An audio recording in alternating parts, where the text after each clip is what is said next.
கர்த்தரும் ரட்சகருமாகிய இயேசப்பா நாமத்தினாலே உங்களை யாவரை வாழ்த்தி இந்த நேரத்துக்கு வரவேற்கிறோம். வேதாகமத்தின் ஜோடிகள் இந்த நிகழ்ச்சிக்கு யாவரை அன்போடு கூட வரவேற்கிறோம். குறிப்பிட்டபடி எல்லாருமே இந்த ப்ரோக்ராம் ஷேர் பண்ணுங்க, மறக்காம முழுவதும் பாருங்க. நிச்சயமா எல்லாருக்கும் பிரயோஜனமா இருக்கும். உங்களுடைய கருத்துக்களை எங்களுக்கு கமெண்ட்ல கொடுங்க. ஏபிஎம்மோட நிகழ்ச்சிகள் எல்லாவற்றையும் ஷேர் பண்ணுங்க, மறக்காம உங்க நண்பர்களுக்கு கண்டிப்பா ஷேர் பண்ணுங்க. இந்த ப்ரோக்ராமும் ஷேர் பண்ணுங்க. நன்றி, காத்திருப்போம்.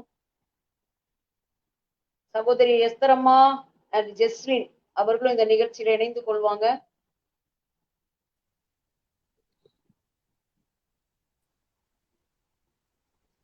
Praise the Lord.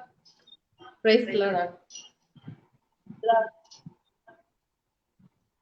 இந்த நேரத்திலும் கூட நம்முடைய நிகழ்ச்சியுடைய தலைப்பு வேதாகமத்தின் ஜோடிகள். சில ஜோடிகள் பாத்தீங்கன்னு சொன்னா ரொம்ப விரும்பத்தக்க ஜோடிகளா இருப்பாங்க. சில ஜோடிகள் வேதாகமத்துல நிறைய வில்லங்கத்தை ஏற்படுத்தின ஜோடிகளும் நம்ம பாக்குறோம். பாருங்க, இயற்கையாவே பாத்தீங்கன்னு சொன்னா பூவோடு சேர்ந்த நாரும் மனம் பெறும் அப்படிம்பாங்க. நாருக்கு வந்து தனியா மனம் கிடையாது, ஆனா அந்த பூவோட சேர்த்து கட்டப்படும் போது அந்த நாரும் மனம் பெறும் அப்படிம்பாங்க. அதே நேரத்துல நெகட்டிவாவும் ஒரு பழமொழி சொல்லுவாங்க, கழுதையோட சேர்ந்த கன்றும் அசிங்கத்தை மிதிக்கும் அப்படின்னுவாங்க. சோ வந்து நல்லவங்களா இருக்கவங்களோட இணைறதுனால சிலர் நல்லவங்களா மாறி போனதும் உண்டு. தப்பான ஜோடிகளோடு ஐக்கியப்பட்டதுனால சிலருடைய வாழ்க்கையும் தவறா என்ன செஞ்சிருக்குது உண்டு, மாறி போனதும் உண்டு. இன்னைக்கு நம்ம இதுல நல்ல ஜோடிகள் இருந்து நம்ம என்ன கத்துக்கிறோம் வேதாகமத்துல இருந்து? நிறைய ஜோடிகள் நமக்கு தெரியும். அகாஸ்வேரி எஸ்தரை எடுத்துக்கலாம். ஒவ்வொரு நிறைய ஜோடிகள் நமக்கு தெரியும். ஆக்கில்லா பிரிஸ்கில்லா எடுத்துக்கலாம், அனன்யா சப்பீரால் நெகட்டிவ் ஜோடிகள் எடுத்துக்கலாம், ஆமான் சிரேஸ் எடுத்துக்கலாம். இப்படி நிறைய காரியங்கள். அந்த கணவன் வந்து தவறு செய்யும் போது அந்த மனைவி என்ன செய்திருக்கலாம், ஆலோசனை கொடுத்திருக்கலாம். வேதம் சொல்லுது, மனைவிகள் வந்து எப்படி கீழ்ப்படியணும், கர்த்தருக்கு ஏற்றபடிதான் தங்களுடைய கணவருக்கு கீழ்ப்படியணும்னு சொல்லியிருக்கு. எல்லாத்துலயும் நான் கண்மூடித்தனமா கீழ்ப்படியணும் அப்படின்றது கட்டளை கிடையாது. கர்த்தருக்கு ஏற்ற செயலா இருக்கணும். ஏன்னா சில தீமையான தேவனுக்கு விரோதமான செயல்கள்ல கண்டிப்பா மனைவிமார் ஒத்து போக கூடாது. மனைவி தவறா நடக்கும்போது கணவன்மார் ஒத்து போவதும் கூடாது. இன்னும் ஒரு காரியத்தை நம்ம மனசுல வச்சுக்கலாம். என்னன்னு கேட்டீங்கன்னா, நியாய தீர்ப்பு நாள்ல கணவன் மனைவி கூட ஜோடியா போயெல்லாம் அங்க போய் நிக்க முடியாது. அவரவருடைய கிரியைகளுக்கு தக்க பலனை அவரவர் தனித்தனியாக தான் என்ன செய்யணும், சந்திக்கணும். சோ ஒரு மனைவி வந்து என் கணவராலதான் நான் இப்படிப்பட்ட காரியங்களை தவறா செஞ்சேன் அப்படின்னு சாக்கு போக்கு சொல்ல முடியாது.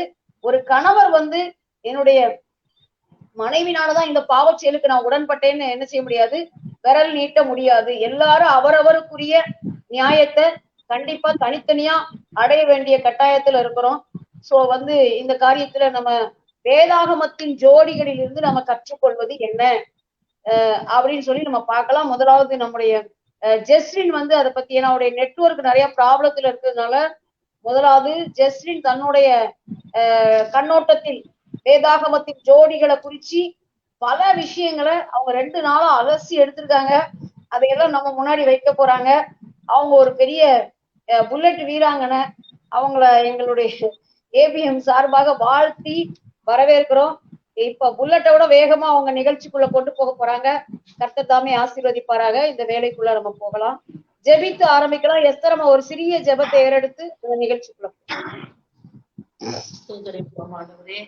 தர்மையான மாலை வேலையிலே கத்தாவே அப்பாவும் ஸ்தோத்தரிக்கிறோம் தகப்பனே. வேதாகமத்துல கத்தாவே சொல்லப்படுகிற எல்லா காரியங்களையும் கொடுத்ததான நல்ல ஒரு ஆண்டவரே தேவ பிள்ளைகளையும், ஆண்டவரே தேவனுக்கு ஆண்டவரே சித்தமில்லாத போனதான ஆண்டவரே தகப்பனை கீழ்ப்படியாது போனதான பிள்ளைகளையும் நாங்கள் ஆண்டவரே ஆராய்ந்து கத்தாவே இந்த காரியங்களை ஆண்டவரை பேச ஆண்டவரை அமர்ந்திருக்கிற அருமையான சகோதரிக்காக, அருமையான ஆண்டவரை கீதாமாக்காக, ஆண்டவரை அடியாளுக்காக உடைய கரங்களை வருகிறோம். இதை பார்க்கறதான அநேக ஆண்டவரே அப்பா தேவ பிள்ளைகளுக்காக உடைய ஆண்டவரே கரத்துல வருகிறோம். இது ஆண்டவரே இந்த வேத ஆராய்ச்சியில கர்த்தாவே உடைய கரம் ஆண்டவரே எங்களோட கூட நன்மையா இருப்பதாக. ஆண்டவரே ஆவியானவரை எங்களை மறைத்து வெளிப்படுத்தினாக. தேவ திட்டம் அதிகமாய் வெளிப்படுவதாக. தேவ கரத்தில் ஒப்பு கொடுக்கிறோம் இயேசு கிறிஸ்து நாமத்தில் பிதாவே. ஆமென். ஆமென். ஆமென். ஜெஸ்ரீ, நீங்க ஆரம்பிக்கலாம். கர்த்தருடைய பரிசுத்த நாமத்துக்கு ஸ்தோத்திரம் உண்டாவதாக. இங்கு உடன் இருக்கும் சகோதரிகளுக்கும் தலைவர் அவர்களுக்கும் என்னுடைய வணக்கத்தையும் வாழ்த்துதலையும் தெரிவித்துக் கொள்கிறேன். இன்னைக்கு நம்ம தலைப்பே வில்லங்க ஜோடி விரும்பும் ஜோடிகள், அத பத்தி பேசணும். நான் அந்த பைபிள்ல வேதத்தில் ஆதாரமாக அனனியா சப்பீராள், ஆதாம் ஏவாள், ஆபிரகாம் சாராள், ஈசாக்கு ரெபேக்கா, நகோமி, ரூத் ஓர்பால், யோபு இவர்களை பற்றி சில காரியங்களை நான் சொல்லலாம் என்று இருக்கிறேன். அதுக்கு முன்பாக சில அடிகளை பாடுகிறேன்.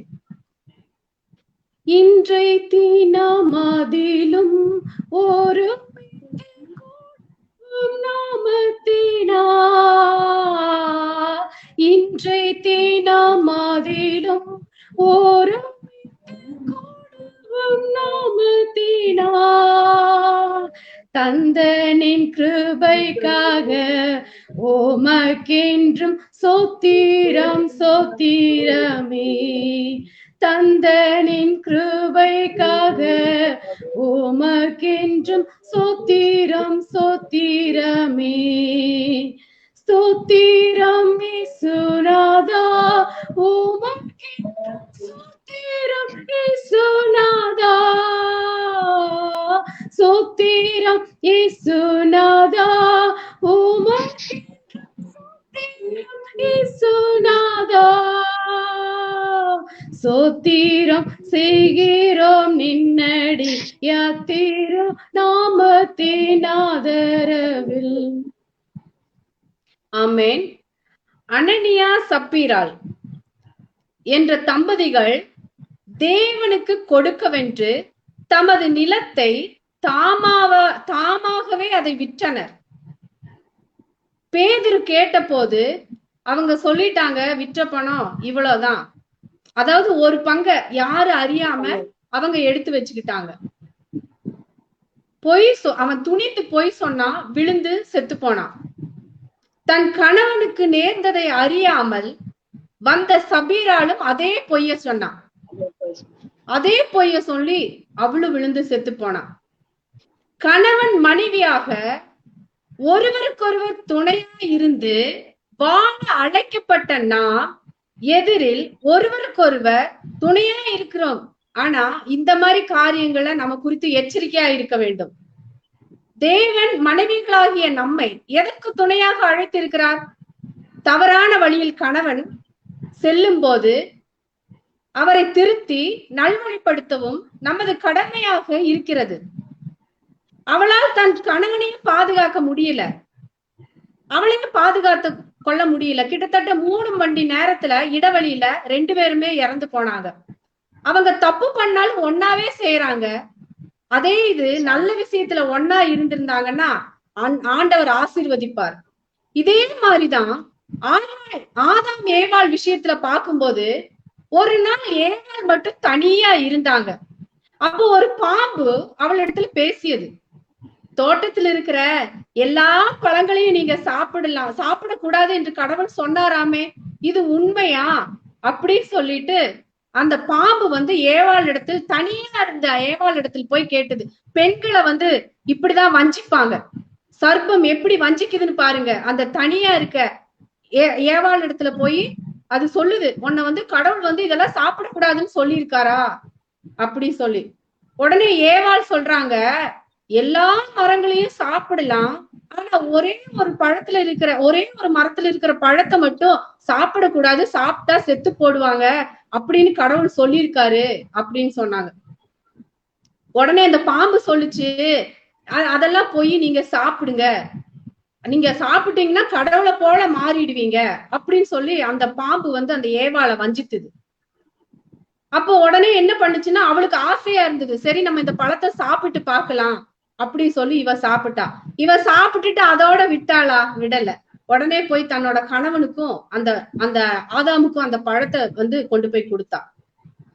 ஆதாமும் அதை சாப்பிட்டான். ஆதாம் வந்து ஐயோ ஆண்டவர் சொன்னாரே, கடவுள் சொல்லியிருக்காரே, இந்த பழத்தை நம்ம சாப்பிடக்கூடாது, இதனால வந்து பாவம் வரும், நம்ம வந்து இப்படி இருப்போமா, கடவுள் சொல்லியிருக்காரேன்னு ஆதாம் யோசிக்கவே இல்லை. ஆதாமும் அந்த பழத்தை சாப்பிட்டாங்க.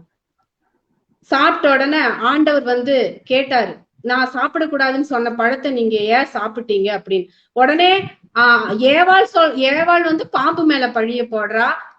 அந்த பாம்புனாலதான், அந்த பாம்பு வந்து சொல்லிச்சு அப்படின்னு பாம்பு மேல ஏவாள் வந்து பழிய போடுறா. ஆதாம் வந்து ஏவாள் மேல பழிய போடுறான். சோ மாறி மாறி இவங்க என்ன செய்யறாங்கன்னா, ஆண்டவருடைய பேச்சுக்கு கீழ்ப்படியாம, ஆண்டவருடைய வார்த்தைக்கு கீழ்ப்படியாம மாறி மாறி காட்டி கொடுத்து அவங்க பேசுறாங்க. அவர்கள் ஆண்டவருக்கு கீழ்ப்படியாதனால ஏதேன் தோட்டத்திலிருந்து ஆண்டவர் அவர்களை துரத்தி விட்டுட்டாரு. இது அனனியா சப்பீரால் பாத்தீங்கன்னா, அவங்க 2 பேரும் ஒருத்தருக்கு ஒருத்தர் பாசமா இருந்து ஒருத்தருக்கு ஒருத்தர் விட்டு கொடுக்காம தன் பாவத்தை வெளிப்படுத்தினாங்க. அதே இது ஆதாம் ஏவாள் பாத்தீங்கன்னா, ஒருவர் அவங்க வந்து தன் பாவத்தை விட்டு கொடுத்தாங்க. 2 பேரும் மாறி மாறி குறை சொல்லி விட்டு கொடுத்தாங்க. ஆனா 2 இடத்துலயுமே பாருங்க, அவங்களுக்கு பாவங்களுக்கு தண்டனை கொடுத்துட்டாரு ஆண்டவர். அவங்க ஜீவனை இழந்தாங்க. அனனியா சப்பீரியால் வந்து ஜீவனை இழந்தாங்க. இங்க இவங்க பாத்தீங்கன்னா ஆசீர்வாதத்தை இழந்தாங்க. சோ ஆண்டவருக்கு கீழ்ப்படிஞ்சு தம்பதிகளா இருந்து நல்ல காரியங்களை செய்யும் போது ஆண்டவர் ஆசீர்வாதத்தை நமக்கு தருவார். இதே மாதிரி பாருங்க, ஆபிரகாம் சாராள் வந்து ஆண்டவருக்கு சாட்சியா வாழ்ந்தவங்க. ஆபிரகாம் சாராளுக்கு ஆண்டவர் சொன்னாரு ஒரு பிள்ளைய கொடுப்பேன்னு சொன்னாரு. சொன்ன உடனே வீட்டுக்கு ஒரு குழந்தை வேணும்னு சொல்லி மனைவி சொன்னத ஆபிரகாம் கேட்டாரு. அவர் உடனே சொல்லல, ஐயோ ஆண்டவர் சொல்லியிருக்காரு அதனால நான் வந்து எனக்கு ஆண்டவர் சொல்லியிருக்கிறாரு எனக்கு வந்து அதனால ஆண்டவர் சொன்னதான் கேட்கணும்னு சொல்லாம மனைவி பேச்ச மனைவி சொல்லிட்டா அப்படின்னு சொல்லி அததான் கேட்டாரு. மனைவி சொன்னதை கேட்டாரு, மனைவி சொன்ன மாதிரி செய்தாரு. அப்புறம் கொஞ்ச நாள் கழிஞ்சு மனைவி சொன்னா ஆகாரம் வெளியே அனுப்பணும்னு சொன்னாரு. அப்ப அந்த சமயத்துல ஆபிரகாம் போய் ஆண்டவர்கிட்ட கேக்குற, ஆண்டவரே அப்படின்னு. அப்ப ஆண்டவர் என்ன சொன்னாருன்னா, நீ மனைவி பேச்ச தானே கேட்ட, போய் மனைவி பேச்சையே கேளுன்னு சொல்லி அனுப்பி விட்டுட்டாரு. அப்புறம் ஆகார வெளியே அனுப்பிட்டாங்க. ஆகாரம் அனுப்புனால ஆண்டவர் கைவிடவே இல்லை.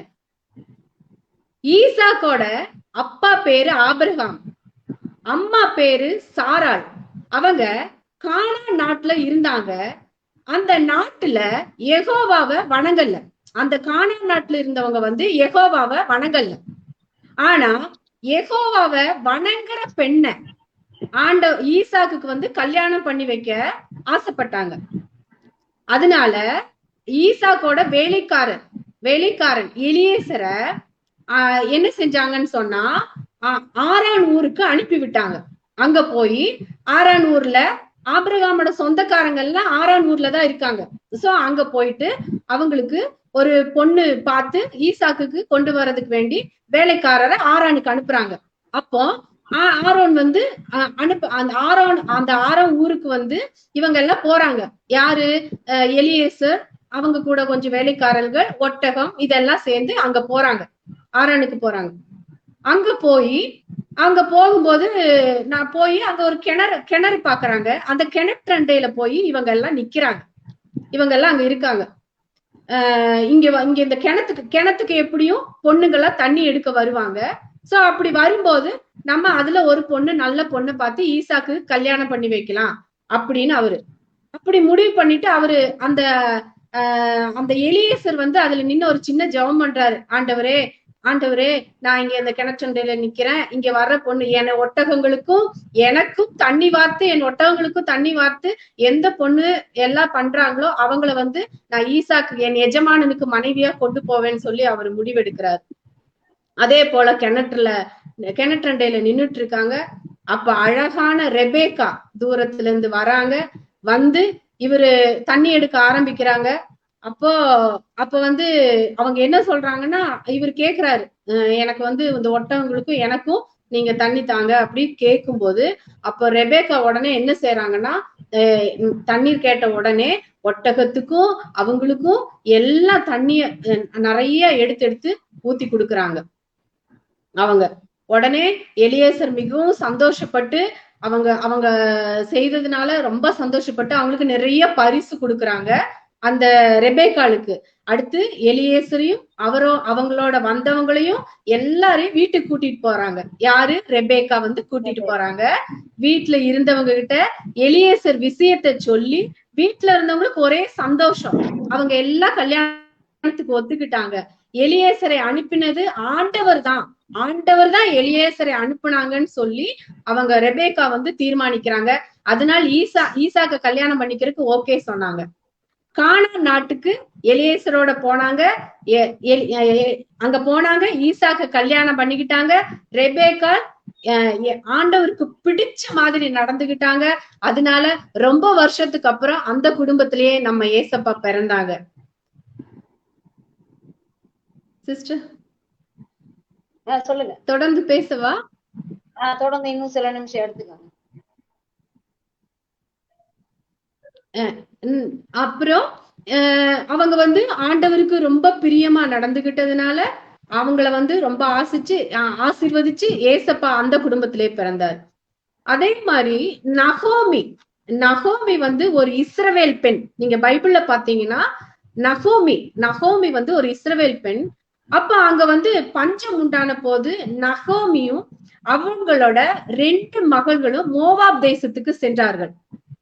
அப்போ பின்பு ஒரு நாள் நகோமியோட கணவன் வந்து இறந்து போனார். நகோமியோட மகன்கள் ரூத், ஓர்பால் என்ற 2 மோவாபிய பெண்களை திருமணம் செஞ்சுக்கிட்டாங்க.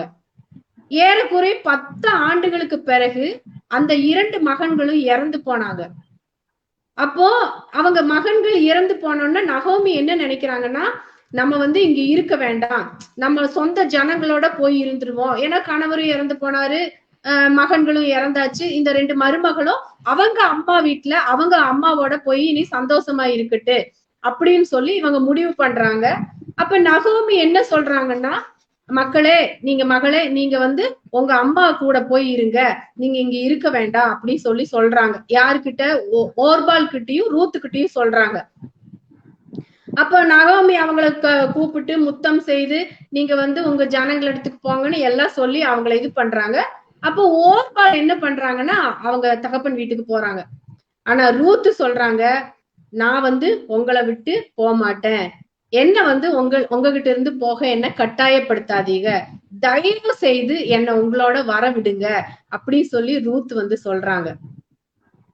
அப்ப அவங்க என்ன சொல்றாங்கன்னா, ரூத்து உங்க ஜனம்தான் என் ஜனம், நீங்க மரிக்கிற இடத்துல நானும் மரிப்பேன், அங்கேயே நானும் அடக்கம் பண்ணப்படுவேன் என்று அவங்க சொல்றாங்க.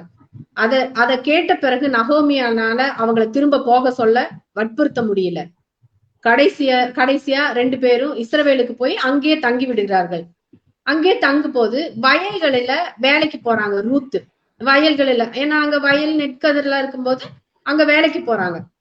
அப்போ அந்த வயலுக்கு சொந்தக்காரர் போவாஸ் என்பவர் அந்த வயல்ல தான் வாட்கோதுமைய பொறுக்கி கொள்ள வந்து அவரை அனுமதிக்கிறாரு. அந்த போவாஸோட அந்த வயல்ல வந்து இவங்களை அனுமதிக்கிறாங்க. அப்ப ஒரு நாள் ரூத்திடம், உன்னை பத்தி எல்லாமே கேள்விப்பட்டேன். போவாஸ் வந்து ரூத்து கிட்ட சொல்றாரு, உன்னை பத்தி நான் எல்லாமே கேள்விப்பட்டேன், நகோமியிடம் நீ எவ்வளவு அன்பு வச்சிருக்க என்பதை தெரிந்து கொண்டேன். நீ உன் அம்மா அப்பா சொந்த ஊரை விட்டுட்டு உன்னோட சொந்த ஜனங்களையும் விட்டுட்டு இங்க வாழ வந்ததையும் தெரிந்து கொண்டேன். யெகோவா உனக்கு நன்மை செய்வாராக அப்படின்னு சொல்லி அவர் போவாஸ் வந்து சொல்றார். சொல்லிட்டு அவங்க 2 பேருமே ரூத்த வந்து போவாஸ் மிகவும் நேசிக்கிறாங்க. சீக்கிரமா திருமணம் செய்து கொண்டார்கள். நகோமி ரொம்ப சந்தோஷப்பட்டாங்க. இது என்னன்னா, நம்ம வந்து உண்மையா இருக்கும்போது, ஆண்டவருக்கு உண்மையா இருக்கும்போது, காரியங்களில் உண்மையா இருக்கும்போது நம்ம வந்து நிறைய ஆசீர்வாதத்தை பெற்றுக்கொள்வோம். அதுக்கு ஒரு உதாரணம் தான் இது. அவங்க வந்து ஆண்டவருக்கு உண்மையா இருந்தாங்க, மாமியாருக்கு உண்மையா இருந்தாங்க, எல்லாத்துலயும் அவங்க கீழ்ப்படிஞ்சாங்க. சோ ஆண்டவர் வந்து அவங்கள மிகவும் ஆசீர்வதித்தார். இதே மாதிரி ஒரு சம்பவம் தான் அதாவது ஆண்டவருக்கு கீழ்ப்படிந்த உண்மையான நபர் தான் யோபு. யோபு வந்து ஊத் தேசத்திலே வாழ்ந்து வந்தார். யோபு யோபு யெகோவா தேவனை ரொம்ப நேசிச்சாரு. ஆண்டவர் ரொம்ப நேசிச்சாரு. ஆனால் ஒருத்தன் மட்டும் யோபுவை பகைத்தான். அவன் யார் தெரியுமா? பிசாசாகிய சாத்தான். அதாவது ஆண்டவரை நேசிக்கிற பிள்ளைங்களை பிடிக்காது இல்லையா? சோ அது மாதிரி அந்த யோபு பிசாசு வெறுத்தான், அவன் பகைத்தான். பிசாசாகிய சாத்தான் இதோ அவன் யோபுவை ஆண்டவர்கிட்ட போய் சொல்றான், நீங்க எல்லா நன்மையும் அவனுக்கு செய்றீங்க, அவனுக்கு எல்லா ஆசீர்வாதத்தையும் கொடுத்திருக்கிறீங்க. சோ அவன் உங்களை புகழ்றான். நீங்க யோபு நீங்க எல்லாத்தையும் இதெல்லாம் புடுங்கி போட்டீங்க அப்படின்னா அவன் உங்களை சபிச்சு உங்களை இது பண்ணிடுவாங்க அப்படின்னு யோபுவை குறிச்சு பிசாசு சொல்றான். அப்ப ஆண்டவர் சொல்றாரு, அதாவது சாத்தானுக்கு அவன் யோபு உத்தமனும் சன்மார்க்கணுங்கிறத உணர்த்துறதுக்கு வேண்டி ஆண்டவர் சொல்றாரு, நீ என்ன செய்யினா எல்லாத்தையும் அவன்கிட்ட இருந்து எடுத்து போடு என்ன, ஆனா அவனோட ஜீவனை மட்டும் விட்டுரு அப்படின்னு சொல்லி ஆண்டவர் சொல்றாரு சாத்தான்கிட்ட. உடனே சாத்தான் என்ன பண்றான்? அவரோட ஆடு மாடுகளை எல்லாம் கொல்றான். அவன 10 பிள்ளைங்க இருந்தாங்க, அந்த 10 பிள்ளைங்களையும் அவன் கொண்டு போடுறான். அவனோட நல்ல விஷயம், அவனுக்கு வியாதியை வர வைக்கிறான். அவனுக்கு பருக்களோ ரொம்ப கொடுமையான தீராத வியாதியெல்லாம் வர வைக்கிறான், எல்லாம் செய்யறான். ஆனா ஆண்டவரை அவரு ஒரு காலும் மறுதளிக்கவே இல்லை. அவன் என்னெல்லாம் அவனோட ஒட்டகங்கள் அவனோட எல்லாத்தையுமே எடுத்தாச்சு. ஆனா அவன் மனைவி என்ன சொல்றான்னா, நீ கடவுளை தூஷித்து உயிரை விடுன்னு அவருடைய மனைவியும் சொல்லியாச்சு. யோபுவோட மனைவியும் அவர்கிட்ட சொல்லியாச்சு, நீ உன்னோட ஜீவனை விடுன்னு. ஆனா அதையெல்லாம் கேட்ட பிறகு அவரு விடவே இல்லை. ஆண்டவருக்கு உண்மையான மனுஷனா ஆண்டவர்கிட்டயே இருந்தாரு. சோ ஆண்டவர் அவரை மிகவும் ஆசீர்வதித்தாரு. அவருக்கு இரட்டத்தனையா அவர் இழந்த ஆடுகளும் அவளுக்கு 10 பிள்ளைகளும் மிகவும் அழகான பிள்ளைகளா ஆண்டவர் மறுபடியும் கொடுத்தாரு. அவர் இழந்த ஆசீர்வாதம், மாடு இறந்ததுன்னா அதுக்கு ரெட்டத்தனையா எல்லாம் ரெட்டத்தனையா திருப்பி ஆண்டவர் அவனை உண்மையும் அவனுடைய உத்தமும் அவனை ஆண்டவர் அவனை மிகவும் மேன்மையாக மகிமைப்படுத்தினார். சோ அது போல நம்ம ஆண்டவருக்கு நான் சொன்ன இந்த பைபிள்ல உள்ள காரியங்கள் போல நம்ம ஆண்டவருக்கு உத்தமமும் உண்மையும் கீழ்ப்படிதலும் இருக்கும் பொழுது, நம்ம தம்பதிகளாக ஆண்டவரிடத்தில் வேண்டும் பொழுது ஆண்டவர் எல்லா காரியங்களையும் நமக்கு சிறப்பும் செம்மையமாய் நமக்கு நடத்தி தருவார். ஆமென் ஆமென். விரும்புற நிறைய ஜோடிகளை குறிச்சு அழகா முன் வச்சாங்க. விரும்ப தகுந்த ஜோடிகளும் இருந்தாங்க, வில்லங்கமான ஜோடிகளும் இருந்தாங்க. நம்ம அந்த விரும்ப தகுந்த ஜோடிகளை பார்க்கும்போது வேதாகமத்துல ஒரு முத்திரையை பதிச்சுட்டு போயிருக்காங்க, நமக்கெல்லாம் நல்ல ஒரு முன்மாதிரியை வச்சுட்டு போயிருக்கிறாங்க. அதே நேரத்துல வில்லங்கமான ஜோடிகள் நமக்கு ஒரு எச்சரிப்பை என்ன செஞ்சுட்டு போயிருக்காங்க, வச்சுட்டு போயிருக்காங்க. இன்னொரு எடுத்துக்காட்டு கூட வில்லங்க ஜோடிகளுக்கு பாத்தீங்கன்னு சொன்னா ஆகாப் ராஜா எசவேலோட சொல்லலாம் இல்லையா? வில்லங்கமான காரியத்தை செய்ததுல தவறான காரியத்துல தேவ ஊழியர்களுக்கு விரோதமாய் எழுப்புறதுல அவங்க ரொம்ப தீவிரமா இருந்து ஒருமனப்பட்டிருக்காங்க. ஒரு கணவன் மனைவிங்கும் போது எதிரெதிர் துருவங்கள் மாதிரிதான், வேறு இடத்துல வளர்க்கப்பட்டிருப்பாங்க, வேற சிச்சுவேஷன்ல வளர்ந்துருப்பாங்க. அவங்க இணையும் போது அவங்க சாப்பாட்டு முறை வேற மாதிரி இருக்கலாம், அது தப்பு இல்ல. ஒருத்தர் தனிமை விரும்பியா இருப்பாங்க, மனைவி கூட்டத்தோட குதூகலமா குடும்பத்தோட இருக்குன்னு ஆசைப்படுவாங்க. இன்னும் பாத்தீங்கன்னா சில இடங்கள்ல மனைவிமார் தாராள குணமா இருப்பாங்க, கணவன்மார் கஞ்ச பீசியா இருப்பாங்க. இதெல்லாம் ஒரு பெரிய குற்ற செயல்னு சொல்லிட முடியாது. நாளடைவுல போக போக ஒருவருடைய நற்குணம் இன்னொருவருக்கு முன்பதான் அதிகமா விளங்கும் போது அத இவங்களும் அந்த பூவோடு சேர்ந்த நாரை போல மனம் பெற ஆரம்பிச்சிடுவாங்க. ஆனா குற்ற செயல்கள், பாவ செயல்கள், தேவனுக்கு விரோதமான காரியங்கள், ஊழியர்களுக்கு விரோதமாக எழும்புகிற காரியங்கள், பரிசுத்த ஆவியானவருக்கு விரோதமான காரியங்கள், பரிசுத்த ஆவியானவருக்கு விரோதமாக பொய் சொல்ற காரியத்துல ஒருமனப்படுறதான காரியங்கள், இப்படி தேவ துரோகங்கள்ல கணவன் மனைவி ஒருமனப்பட்டாங்கன்னு சொன்னா அது ஒரு வில்லங்கமா முடியுது, அது ஒரு எச்சரிப்பா நமக்கு வைக்கப்பட்டிருக்குது. சோ இந்த விரும்ப தகுந்த ஜோடிகளை நமக்கு முன்ன வச்சுக்கலாம், அவங்களுடைய அடிச்சுவடுகளை நம்ம ஃபாலோ பண்ணலாம். அதே நேரத்துல இந்த வில்லங்கமான ஜோடிகளை நம்ம இருதயத்துல இருந்து அவங்களுடைய காரியங்கள் ஒண்ணு கூட நம்ம கத்துக்க கூடாது, அதை கவனமா வாசிச்சு இது எல்லாம் தேவனுக்கு விரோதமானது, இது எப்பேற்பட்ட பகைன்றத நம்ம தேவனுக்கு விரோதமான பகைங்கிறத நம்ம உணர்ந்து சிந்தித்து அதுக்கு யாருமே இடம் கொடுக்க கூடாதுன்னு நமக்கு ஒரு முன்மாதிரி வச்சிருக்காங்க. இந்த வில்லங்க ஜோடிகளுடைய கேரக்டர் கொஞ்சம் கூட நம்மிடத்துல ஒட்டாதபடி நம்ம என்ன செய்யணும், பாத்துக்கணும். சோ இன்னும் அடுத்து பாத்தீங்கன்னா நம்ம எஸ்தர் அம்மா இதை குறிச்சு நிறைய விளக்கங்களோட வந்திருக்காங்க. அவங்க வேதாகமத்தின் அடிப்படையில விரும்பத்தகுந்த ஜோடிகளை பத்தியும் வில்லங்கமான ஜோடிகளை பத்தியும் நம்ம கற்றுக்க வேண்டிய காரியங்களை கவனமா சொல்லி தர போறாங்க. நம்ம கேட்கலாம். நேயர்கள் பாக்குறவங்க இதை ஷேர் பண்ணுங்க. கண்டிப்பா உங்களுடைய நட்புகளுக்கு ஷேர் பண்ணுங்க. உபயோகமான காரியங்களை கண்டிப்பா ஷேர் பண்ணுங்க. ஏதோ ஒரு நியூஸ் வாட்ஸ்அப்ல வந்துச்சுன்னு சொன்னா அதை ஊர் முழுக்க பரவ விட்டுறோம். ஆனா நல்ல செய்திகளை ப்ரிப்பேர் பண்ணி செய்யும் போது அதை வந்து ஷேர் பண்ணக்கு நம்ம ரொம்ப கேர் எடுத்துக்கிறது இல்லை, வேண்டாம்னு நினைக்கிறது இல்லை, ரொம்ப அதுக்கு மெனக்கடுறதோ அக்கறைப்படுறதோ இல்லை. கண்டிப்பா எங்களுடைய நிகழ்ச்சிகள் ஒவ்வொன்றையும் ஷேர் பண்ணுவீங்கன்னா எங்களுக்கு அது பிரயோஜனமா இருக்கும். நன்றி. சகோதரி பேச. கர்த்தருக்கு பரிசுத்தம் ஸ்தோத்திரம்.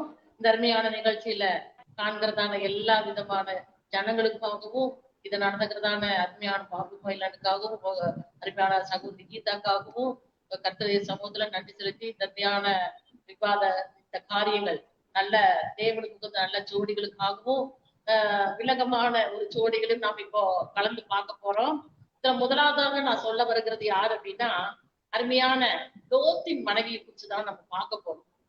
என்னன்னு கேட்டீங்க அப்படின்னா, நல்ல ஒரு ஆபிரகாமுடைய அண்ணன் மகனாகிய இந்த லோத்து நீதிமானாகிய லோத்துன்னு நம்ம பார்க்கிறோம் இல்லைங்களா? நீதிமானாகிய லோத்து. அப்ப இவரு சோதோம் குமோரால போய் வாழ்ந்தவரு பிரிஞ்சு போயிடுறாரு, வாழ்றாரு. நல்ல ஒரு தேவ தூதர்களையும் கூப்பிட்டு உபசரிச்சு தான் பிள்ளைகளை கூட என்ன பண்றாரு, நீங்க என் பிள்ளைகளை கூட என்ன பண்ணுங்க, வெளியில கூப்பிட்டுக்குங்க. இந்த வந்த மனிதர்களை என்ன பண்ணுங்க, உரமுறைய நீங்க ஒண்ணும் பண்ணக்கூடாது. ஒரு நல்ல மனுஷன் இந்த ஒரு காரியத்தை தெளிவுபடுத்தி இல்லைங்களா, கர்த்தர் சொன்ன வார்த்தையை கேட்கணும், அவங்க சொன்ன வார்த்தைகளை என்ன பண்ணி கீழ்ப்படுத்தி நம்ம நடக்கணும் அப்படிங்கிற காரியத்தை மனைவிக்கு போதித்திருக்கலாம், பிள்ளைகளுக்கு போதித்திருக்கலாம். ஏன் அதை விட்டாருன்னு சொல்ல தெரியல. இது ஒரு வகையில எதிர்கால சந்ததிகள் வந்து ஆண்டவர் வந்து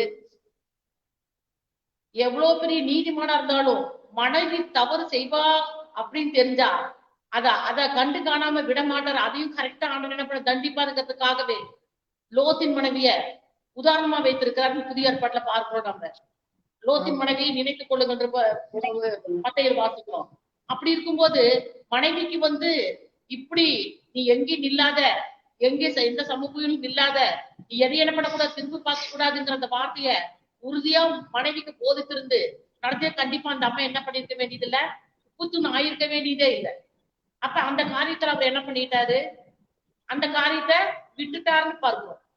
பாருங்க, இன்னொரு நல்ல தம்பதியை பார்க்கிறோம் அப்படின்னா, அருமையான இப்ப சகோதரி சொன்னாங்க ஆபிரகாமும் சாராளை குறிச்சு சொன்னாங்க. நெகட்டிவான காரியம் அதை பார்க்கும்போது நல்ல காரியத்தை பார்க்கும்போது பார்க்கிறோம், இவ்வளவு ஒரு கனம் பொருந்திய ஸ்திரீ யாருங்க, சாராள். நல்ல ஒரு அவங்களுடைய ஆஸ்தி பூமி தாங்க கூடாது இருந்துதான். அப்போ இன்னைக்கெல்லாம் பாருங்க, ஒரு சின்ன வீடு கட்டிட்டாலோ, ஒரு நல்ல வேலை கிடைச்சிட்டாலோ, அல்லது நல்ல படிப்பு படிச்சுட்டாலோ ஓரளவுக்கு என்ன பண்ணுவாங்க, ரொம்ப ஒரு இதா இருப்பாங்க. ஆனா இந்த அம்மா பூமி தாங்கக்கூடாத ஒரு அவங்களுடைய ஆஸ்தி இருந்துச்சான். ஆனா 3 புருஷர்கள் வந்துட்டாங்க, நீ உடனே ஓடி போய் நீ என்ன பண்ணு சம அப்படின்னு சொன்ன நம்ம உடனே என்ன பண்றாங்க, கீழ்படுறாங்க. எவ்வளவு ஒரு தாழ்மை பாருங்க இந்த அம்மாட்ட. அது நல்ல ஜோடின்னு எடுக்கும்போது தன்னுடைய கணவனை ஆண்டவனையேன்னு சொல்ற ஒரு நல்ல ஒரு சகோதரி இல்லைங்களா? அப்ப நல்ல ஜோடின்னு எடுக்கும்போது இப்படி ஒரு கண்ணோத்துல பார்க்கும்போது எவ்வளவு ஒரு நல்ல ஒரு தாயார், எவ்வளவு ஒரு சுறுசுறுப்பு இல்லைங்களா? சொன்ன உடனே அந்த 3 புருஷருக்கு சாதாரண காரியம் இல்ல, ஒரு கொளுத்த கன்றையே எடுத்து என்ன பண்ணிருக்காங்க, சமைச்சு கொடுத்து ஆண்டுடைய ஆசீர்வாதம் வாங்கி என்ன பண்ணிட்டாங்க. உடனே அந்த ஆசீர்வாதம் என்ன பண்ணுது, நீ அடுத்த ஒரு 30 திட்டத்துல என்ன பண்ணுவ, நீ ஒரு பிள்ளைய சுமந்துட்டு இருப்பேங்கிற ஆசீர்வாதத்தை அவங்க வாங்குறாங்க. அவங்களுடைய கீழ்ப்படுதல் சுறுசுறுப்பு பாருங்க.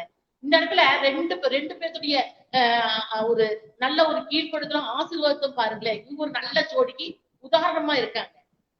அவங்க இடையில அந்த அம்மா என்ன பண்ணிட்டாங்க, கேப் அடிச்சுட்டாங்க.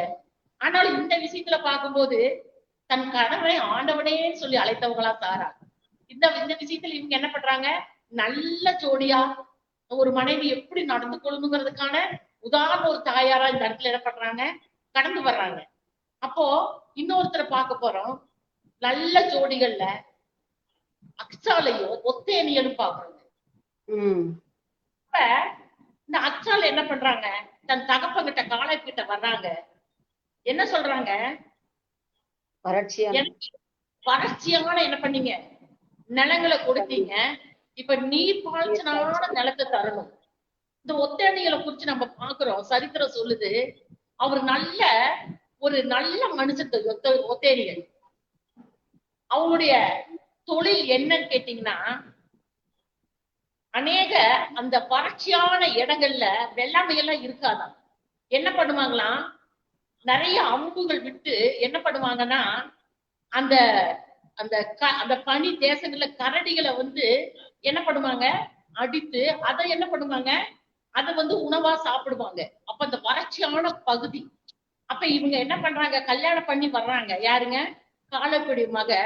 வறட்சியான இடம். அப்ப இந்த அம்மா என்ன பண்றாங்க, தன்னுடைய கணவன் சொன்ன அந்த வார்த்தைகளை கேட்டு நீர் பாய்ச்சலான இடத்தை கொடுக்கணும்னு சொல்லி கேக்குறாங்க.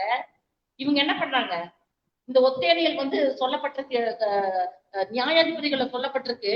இவரும் என்ன பண்றாரு, ஒரு நல்ல ஒரு தேவ மனுஷன். அப்ப இந்த நல்ல தம்பதிகள் இவங்க ஒருத்தர் இருந்தாங்க அப்படின்னா, கீதாம்மா சொன்னாங்க, யாருங்க, நெகட்டிவான கேரக்டர். ஸ்தோத்திரம். யாருங்க, நம்ம எசபேல் அம்மா. ஒரு பெண்ணானவ எப்படி இருக்குங்க, கொடிய போல இருக்கணும். இந்த அம்மா எப்படி இருக்காங்க, மரத்தை போல இருக்காங்க. ஒரு பெண்ணானவ எப்படி இருக்குங்க, மரத்தை சுத்தின கொடிய போல இருக்கணும். ஆனா இந்த அம்மா என்ன பண்றாங்க, கணவனுக்கு கொடிய போல இல்ல, இந்த அம்மா மரத்தை போல இருக்காங்க. பாருங்க, அவங்களுடைய எல்லா காரியங்களும் எதிர்த்து நிக்கிறவங்களாங்க, தீர்க்கதரிசிகளை கொள்றவங்களாங்க. எல்லா முடிவுகளும் இவங்களே என்ன பண்றாங்க, இவங்க எடுக்கிறவங்களாக. பெண்கள் பெண்களுக்கு ஒரு அவமான சின்னமாக இருக்கிறாங்க. ஒரு ராஜா எடுக்க வேண்டிய முடிவெல்லாம் இங்க என்ன நடந்துட்டு இருக்க, மரத்தை போல இந்த அம்மா தான் எடுத்து முடிவு பண்ணிட்டு இருக்காங்க. அப்ப இந்த கேரக்டர் பாருங்களேன், எல்லா காரியங்கள்லயுமே புருஷன் இறந்த பின்ன கூட அவங்களும் மரத்தை போலதான் இருக்கிறாங்க இல்லைங்களா. அப்ப இந்த மாதிரியான காரியங்கள் இருக்கக்கூடாதுங்கிறதுக்காக தான் ஆண்டவர் என்ன பண்ணிருக்காருங்க, வேதகாமத்தில் வச்சிருக்கிறாரு. ஒரு பெண்கள் எப்படி இருக்கக்கூடாதுங்கிறதுக்கு வேதகாமும் அருமையா சுட்டி காட்டிருக்கு. ஒரு நாபோத்துங்கிறதான ஒரு மனுஷன் என்ன பண்றாருங்க, தன்னுடைய திராட்சை தோட்டத்தை வச்சிருக்கிறத பார்த்த ஆகாப்புக்கு என்ன பண்ணலங்க, கீரை கொள்ளையாக்கணும் அப்படிங்கிற விருப்பம் வருது. உடனே கேட்டா, நான் இது என்ன பண்ண முடியாது, இது நான் விற்க முடியாது. ஏன்னு கேட்டா, இது சேஸ்திரபுத்திர பாகம், இது என்னோடது, நான் விற்க முடியாதுன்னு சொல்ல போது கவலையோடு கூட போய் என்ன பண்ணிடுறாரு, போய் சாப்பிடாம உட்கார்ந்து இருக்கிறாரு. இத பார்த்த மனைவிக்கு என்ன பண்ணுது, கோபம் வருது. நீங்க ஒரு ராஜா, நீங்க போய் உபத்திரம் பண்ணுங்க, அந்த காரியத்தை நான் பாத்துக்கிறேன். அப்ப எல்லா முடிவும் என்ன எடுக்கிறதா இருக்கிறாங்க, ராஜா எடுக்கிற மாதிரி இல்ல, இந்த அம்மா எடுக்கிற மாதிரிதான் இருக்கு. இந்த அம்மா எடுத்து என்ன எடுக்க மாதிரி எடுக்கிறாங்க. நடந்த காரியத்தை பாருங்க, ஒரு அருமையான உயிரை கொண்டு போட்டுறாங்க. பொய் சாட்சி சொல்ற பேரியாளிகளை கூப்பிட்டு கொண்டு போட்டுறாங்க. இது தேவனுக்கு அருவருப்பா போகுது. பாருங்க, ஆப்புல ஒரு ஒரு செவுத்தல் நாய் விடுற ஒரு நாய் கூட என்ன பண்ணாது, இருக்காது. அப்படின்னு என்ன பண்றாரு, தேவனுடைய கோபத்தை எச்சரிப்பை பெற்றுக்கொண்டது மாத்திரமல்ல, முழு குடும்பங்களும் என்ன பண்ண ஆனவரு அனுமாக்கி போட்டுறாரு. ஒரு பெண் எப்படி இருக்க கூடாதுங்கிறது, ஒரு கொடிய போல இருக்க வேண்டியவ மரத்தை போல இருந்து தன்னுடைய 70 பிள்ளைகளும் அவருக்கு பின்னால எப்படி இருக்கணுங்கிறதுக்கு உதாரணம் தேவ வேதம் தான் இருக்குது. எப்படி இருக்க கூடாதுங்கிறது ஆண்டவர் என்ன பண்ணியிருக்காரு, நிறுத்தி வச்சிருக்கிறாங்க. இது போல பாருங்க, சொல்ல போல யோபுடைய வாழ்க்கையில பாருங்களேன். ஆனா அந்த அம்மா கூட நிறைய விஷயங்கள் இருக்கு பாருங்க. பெண்களுக்கு யோபுடைய மனைவி சரியான உதாரணம். எங்களுடைய சபைகள்ல இந்த ஒரு வார்த்தை கூட நான் சொல்லி இருக்கிறேன். அந்த அம்மா செஞ்ச அத்தனை நல்ல காரியங்களும் இன்ன வரைக்கும் வெளிவரவே இல்லை. உண்மைதானே? யோபுடைய மனைவி செய்த நல்ல காரியங்கள் என்னன்னு கேட்டா எத்தனையோ அழிவு வந்தது இல்ல. அந்த அம்மா ஒண்ணுமே சொல்ல காணோம். அத்தனைக்கு சேர்த்து வச்சு ஒரே வார்த்தையில என்ன பண்ணிட்டாங்க, இன்னுமே மொத்தமத்தில் உண்மையா இருக்கிறீரோ. அந்த அம்மா செஞ்ச என்ன பண்ணாங்க, இத்தனை காரியம் நடந்து பின்னாடி உள்ள காலங்கள்ல யோபோட தான் நம்ம வாழ்றாங்க. குப்பமேட்டுல இருக்க சொரிஞ்சா கூட நம்ம விட்டுட்டு போகல, இருந்த கூடதான் இருந்தாங்க. பின்னாடி 10 பிள்ளைங்க பெத்தாங்க. ஆனா அந்த அம்மா செஞ்ச நல்ல காரியங்கள் வெளியே வரல. ஆனா அந்த அம்மா செஞ்ச தவறுதான் இன்றைக்கு வரைக்கும் காலகாலமா எல்லா சபையிலும் சுட்டி காட்டப்படுது. இதுல இருந்து பெண்கள் எப்படி என்ன தெரிஞ்சுக்கணும், நாம செய்யறது நல்லதுக்கு வராது, கெட்டது வெளியே வந்துடும்.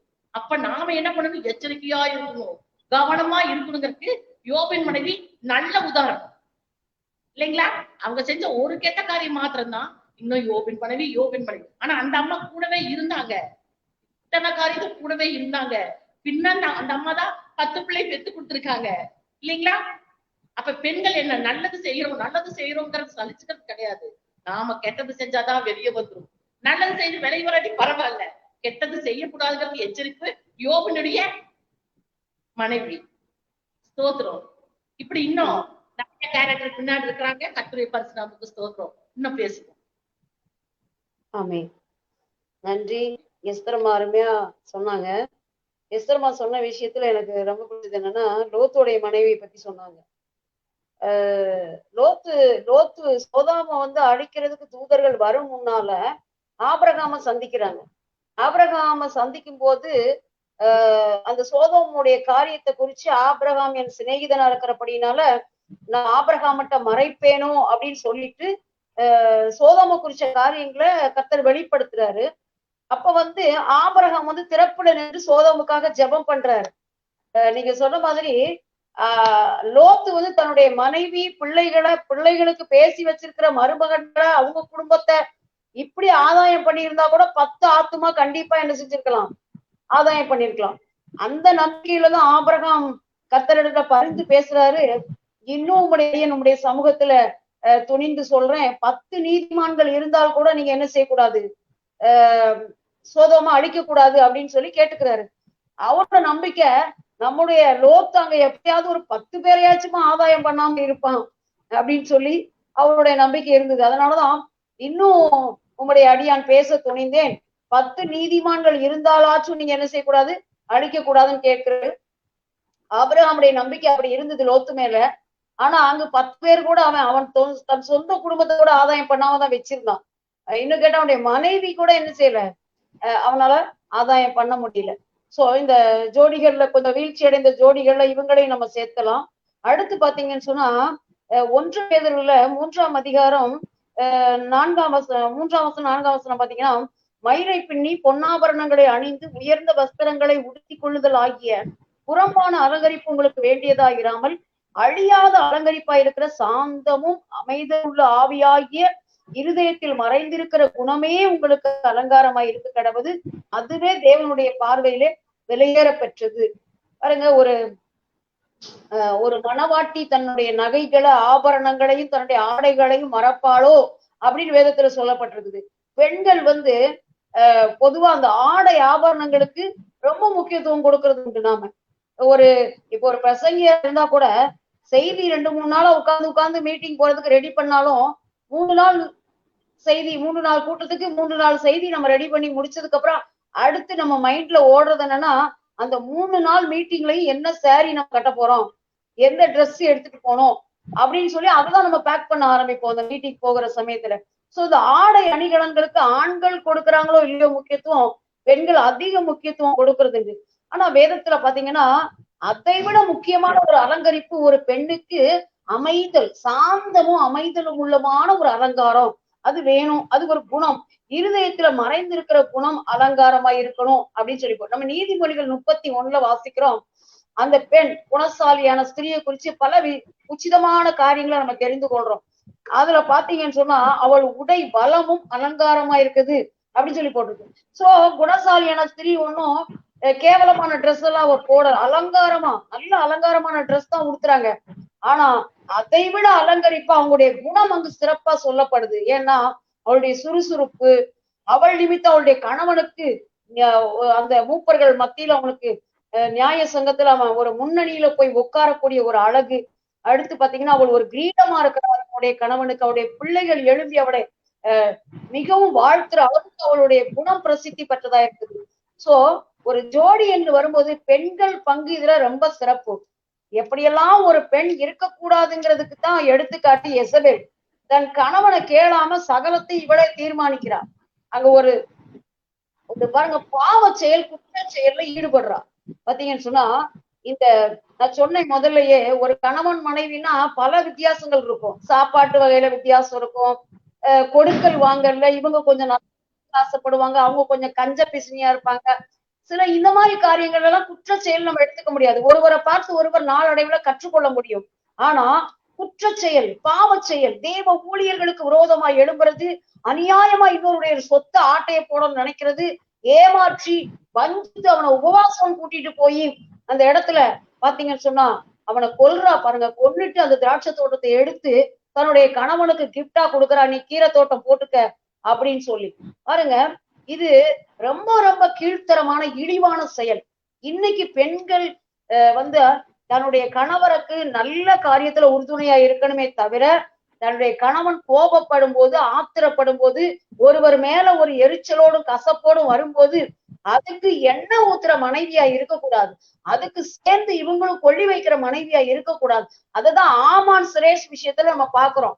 ஆமான் வந்து அவன் துர் எண்ணத்தோடு மொர்தகாய்க்கு விரோதமா வீட்டுல வந்து பேசும்போது அந்த சுரேஷ் வந்து அவனை தூண்டி விடுறான். நீ இப்படியே போகாத, வா நம்ம 2 பேரும் சேர்ந்து அந்த மொர்தகாய்க்கு ஒரு தூக்குமுறை செய்வோம்னு சொல்லி என்ன செய்யறார், தூக்குமுறை செய்யறதுக்கு அந்த ஆமானுக்கு உறுதுணையா இருக்கிறான். பாத்தீங்கன்னு சொன்னா ஒரு துர்ச்செயலுக்கு அங்கு தன் கணவனோடு ஒற்றுமையா இணைந்து நிக்கிறத பாக்குறோம். அதற்குரிய பலனை அவங்க பின்னாடி அனுபவிக்கிறாங்க. அவனும் தூக்குல போடப்பட்டு அவனுடைய சந்ததியும் அழிந்து போகுது. சோ அந்த பெண்கள் வந்து ரொம்ப ஜாக்கிரதையா இருக்கணும். குற்ற செயல், பாவ செயல், தேவனுக்கு விரோதமான செயல்கள்ல அந்த கணவன்மார தூண்டி விட்டு அந்த துர்க்கிரியைகளுக்கு இவர்களும் பங்காளிகள் ஆகும்போது அனனியா சப்பிராளுடைய முடிவு கண்டிப்பா உண்டு. எசபேலுடைய முன்னுதாரணம் எதுக்குன்னு சொல்லி பாத்தீங்கன்னா, தேவ ஊழியர்கள், உண்மையான தேவ ஊழியர்களை அவ கொலை செய்ய தேடுறா. ஒரு பாவம் அறியாத ஊழியர்களுக்கு விரோதமா எழும்பி பல சட்ட திட்டங்களை போடுறத நம்ம பாக்குறோம். சோ எசபேல் ஒரு அமைதியுள்ள ஆவியும் அவகிட்ட இல்ல, ஒரு கிரியையும் அவகிட்ட இல்ல. அவ ஒரு கொலகாரியா செயல்படுறா, அன்பில்லாம ஒரு கொலக்காரியா செயல்படுறா. ஆகாபு அவளுக்கு கொஞ்சம் கூட என்ன செய்யல, சளைத்தவன் அல்லங்கிற மாதிரி அவளும் விக்கிரகங்களுக்கு பாருங்க. தேவனுடைய அழைப்பை பெற்ற அந்த ராஜாக்கள் தேவனுடைய பிரமாணங்களை விட்டு வழி விலகுவதை விட பெரிய பாவம் ஒண்ணுமே இல்லை. நம்ம பாக்குறோம், சாலமோனுடைய வாழ்க்கை அவ்வளவு சிறப்பானது. சாலமோன் கட்டின ஆலயம் அவ்வளவு பிரசித்தி பெற்றது. அப்படி மகிமை வந்து மூடினது. ஆசாரியர்கள் பணி செய்ய முடியாத அளவுக்கு மகிமை வானத்திலிருந்து வந்து மூடினதை பாக்குறோம்.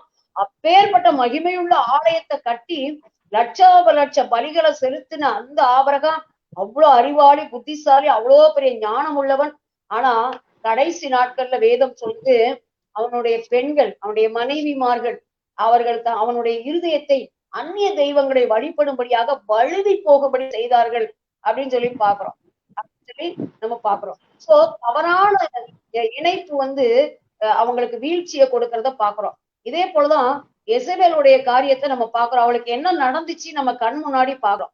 பெண்களுக்கு ஒரு அழகு என்னன்னு பாத்தீங்கன்னா, அடக்கமான, அமைதலான, சாந்தமான, அன்பான ஒரு குணம்தான் பெண்களுக்கு அடையாளம். பாருங்க, எவ்வளவு ஒரு பெரிய போஸ்டிங்ல இருந்தா கூட மிகப்பெரிய ஒரு நல்ல படித்து மேலான ஒரு அதிகாரிகளா இருப்பாங்க சில பெண்கள். ஆனா அவங்க கிட்ட இருக்கிற சாந்தம், அடக்கம், இதெல்லாம் பார்த்து நான் திகைச்சிருக்கேன் சில பெண்களை பார்த்து. அப்போ நான் அவங்கள்ட்ட முகமுகமாவே பாராட்டினது உண்டு. சகோதரி, எவ்வளோ ஒரு பொசிஷன்ல இருக்கிறீங்க, ஆனா உங்களுக்குள்ள இவ்வளவு தன்மையும் இவ்வளவு தாழ்மையும் எப்படி குடிக்கொண்டிருக்கு, அதுதான் உங்களுடைய உயர்வுக்கே கடவுள் அஸ்திபாரமா வச்சிருப்பாருன்னு நான் நினைக்கிறேன் அப்படின்னு நான் பாராட்டினது உண்டு. அதே நேரத்துல சின்ன விஷயங்கள்ல கொஞ்சம் அம்மா சொன்ன மாதிரி ஒரு சின்ன வீட்டை கட்டிட்டா போதும், ஒரு வேலை கொஞ்சம் கிடைச்சி ஒரு சம்பளம் வாங்கிட்டா போதும், சிலர் கால் தரையில படுறதே இல்லை. ஆனா தேவனுக்கு ஏற்ற அலங்காரம், தேவனுக்கு ஏற்ற அழகு, மெய்யான அழகு, அந்த தாழ்மை, அந்த பணிவு, அந்த சாந்தம், இதுதான் அழியாத அலங்கரிப்பு. குணசாலியான ஸ்திரீவுடைய உடை அழகா இருக்குது, பலமா இருக்குது, அலங்காரமா இருக்குது. ஆனா அதை விட அலங்காரம் அவளுடைய குணங்கள். அதனாலதான் அவளுடைய செய்கைகள் வாசல்களிலே அவளை புகழ கடவது அப்படின்னு சொல்லி நம்ம வேதத்துல வாசிக்கிறோம். அவ பாருங்க, வேலைக்காரிகளுக்கு படி அளக்கிறா. ஒவ்வொரு காரியத்திலும் அவள் முன்மாதிரியா இருக்கிறா. கொடுக்கல்ல, ஈகை குணத்துல, தாராள குணத்துல, இரக்க குணத்துல, கணவனிடத்துல நல்ல பேரை சம்பாதிக்கிறதுல, பிள்ளைகளிடத்துல பாராட்டுக்களை பெற்றுக்கொள்வதுல, எல்லாவற்றிலும் அந்த பெண் சிறப்பான ஒரு முன்மாதிரியா இருக்கிறத நம்ம பாக்குறோம். சோ கணவன்மார் கரடு முரடா இருந்தா கூட பெண்களுடைய சாந்தமான குணம், அன்பான குணம், எவரையும் எந்த காரியத்தையும் அனுசரிச்சு நிதானமா கொண்டு போற குணம் நிறைய பெண்கள், நிறைய மனைவிமார் மூலமா நிறைய கணவன்மார் ரட்சிக்கப்பட்டிருக்கிறாங்க. நிறைய மனைவிமாருடைய குணத்தை பார்த்து, சாந்தத்தை பார்த்து, அவங்களுடைய காரியங்களை பார்த்து நிறைய கணவன்மார் ரட்சிக்கப்பட்டிருக்கிறாங்க.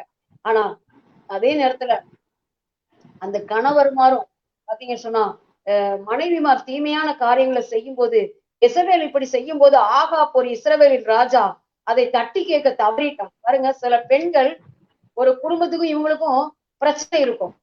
கணவன் எப்ப வேலை விட்டு வருவான்னு காத்திருப்பாங்க. ஒரு காரியம் நடந்திருக்கும், இவங்க 10 காரியமா எடுத்து என்ன செய்வாங்க, கணவன்கிட்ட போட்டு கொடுப்பாங்க. கணவர் அருவாளை தூக்கு வரைக்கும் இவங்க விட மாட்டாங்க. அவ இப்படி பேசிட்டா, அவ இப்படி பேசிட்டா, நீங்க கேட்க மாட்டீங்களான்னு சொல்லி கடைசியில கூத்தாயி குடும்பங்கள் பிரிந்து சின்னாபின்னமா. இன்னைக்கு உறவுகள்லாம் சில இடங்கள்ல கெட்டு போறது காரணம் பெண்களுடைய வாய், மிச்சமான வாய். பாத்தீங்கன்னா அது மட்டும் இல்ல, ஒருத்தருக்கு ஒருத்தர் மிகப்பெரிய தீமைகளை பிணைக்கிறது. இது இசபேலுடைய ஆவி. பாருங்க, கொலை பண்ற அளவுக்கு இழுத்து விடுற ஆவி. இப்படிப்பட்டவர்களா இருக்கவே கூடாது. கோபமான கணவனையும் சாந்தப்படுத்துகிற அமைதியான ஒரு மனைவி வாய்ச்சிருப்பாங்கன்னு சொன்னா, அந்த கோபக்கார கணவனையும் இவங்க என்ன செய்ய முடியும்? இல்லைங்க, விடுங்க, அமைதியா இருங்க, நம்ம இப்படி பொறுமையா போகலாம், பொறுமைக்கு நமக்கு பலன் உண்டு, அவங்க அநியாயமா செய்தாலும் நம்ம பொறுத்து கொள்வோம்னு சொல்லி இப்படி அமைதிப்படுத்துகிற மனைவிமாரும் வாய்ப்பது ரொம்ப சிறப்பு. சோ நல்ல ஜோடிகளும் இருக்காங்க வேதாகமத்துல, இந்த மாதிரி வில்லங்க ஜோடிகளும் இருக்கிறாங்க. இந்த வில்லங்க ஜோடிகள்ல பாத்தீங்கன்னா அனனியா சப்பீரால் பரிசுத்த ஆவியானவருக்கு விரோதமா பொய் சொல்றோம் என்ற பயம் இல்லாம போச்சு. கடவுள் பயம்ன்றது ஒண்ணு கண்டிப்பா வேணும். நம்ம செய்யற காரியங்கள் எல்லாமே கர்த்தர் பார்க்கிறார்.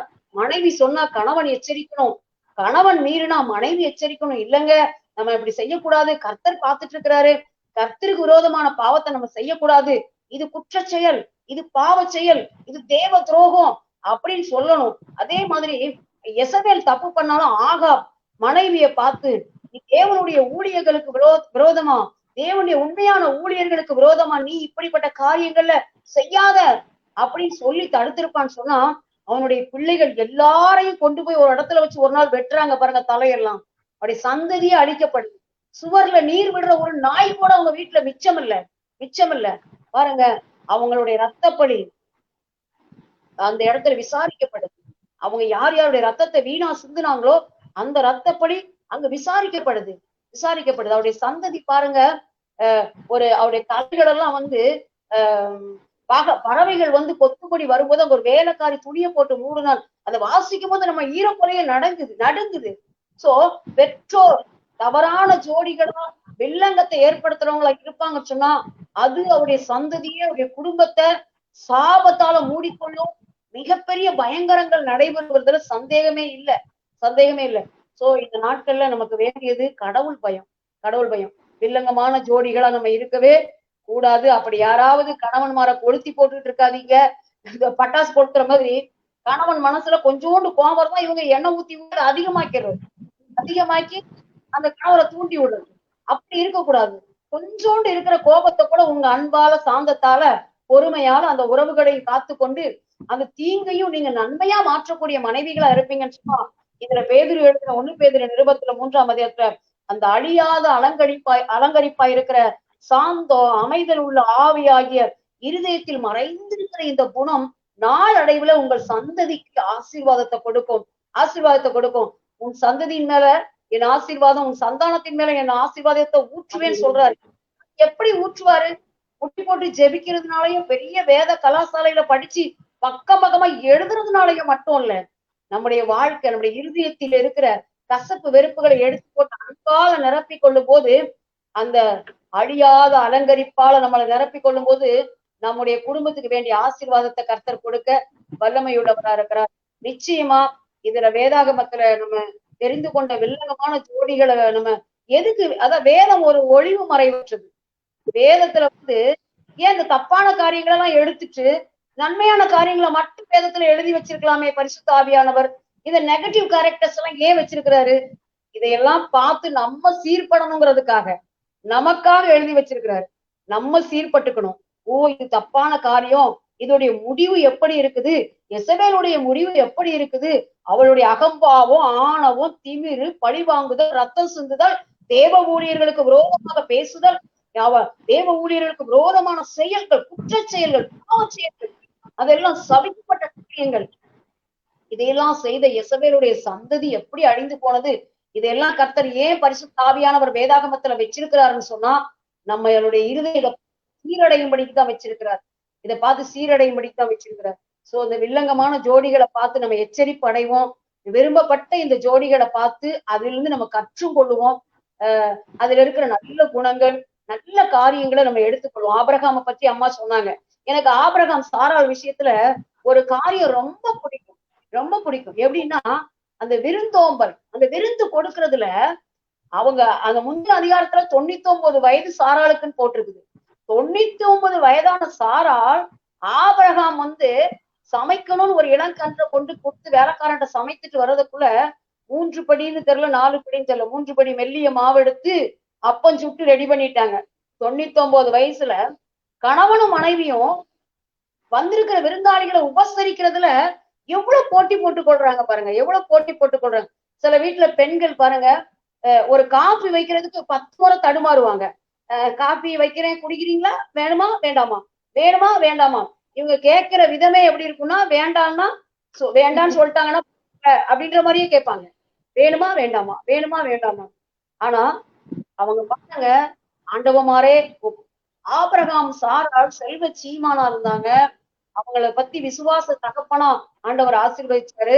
அவங்கள குறிச்சு இன்னைக்கு நம்ம பேசிட்டு இருக்கோம். காரணம் அவங்களுடைய விருந்தோம்பல். அவங்க அத்தனை பலவீனத்துல கூட அந்த நாட்கள்ல அவங்க சுறுசுறுப்பா மற்றவங்களை உபசரிக்கிறதுக்கு எடுத்துக்கொண்ட முன்மாதிரிய பாருங்க. சோ நல்ல ஜோடிகள், நல்ல ஜோடிகளை பார்த்து நம்ம என்ன செஞ்சுக்கலாம், நல்ல விஷயங்களை கத்துக்கலாம். நல்ல விஷயங்கள் நிறைய இருக்கு, அதை கத்துக்கலாம். அதாவது லோத்துடைய மனைவி ஒரு எடுத்துக்காட்டு, தவறான முன்னுதாரணத்துக்கு. யோபுடைய மனைவி பத்தி அம்மா சொன்னாங்க, அவங்கள சொல்லியே ஆகணும். கணவனுக்கு உபத்திரவம் வரும்போதுதான் ஒரு மனைவி ஆறுதலா என்ன செய்யணும், இருக்கணும். ஒரு மனைவி எல்லாரும் எதிரா இருந்தா கூட அந்த மனைவி மட்டும் அந்த இடத்துல சப்போர்ட்டா இருந்திருந்தா 42ஆம் அதிகாரம் வரைக்கும் யோபு இத்தனை புலம்பியிருக்க மாட்டாரு. அவருடைய சொந்த மனைவியே அவருக்கு ஒரு ஊழியக்காரர் வேடிக்கை அப்படி சொன்னாரு. திரும்ப யோபுக்கு எல்லாம் திரும்ப கிடைச்ச பிறகு 10 பிள்ளைகள் திரும்ப பிறந்தாங்க, சொத்து எல்லாம் 2 மடங்கு வந்துச்சு. ஆனா மனைவி அதே மனைவியை தான் ஆண்டவர் கொடுத்தாரு அப்படின்னு சொல்லுவாரு. அப்போ பாருங்க, அந்த மனைவி அப்ப எவ்வளவு கூச்சப்பட்டிருப்பாங்க. அந்த ஒரு கஷ்டமான நேரத்துல யோபுக்கு துணையா இல்லாம அவனை தூஷிக்கிறாங்க பாருங்க.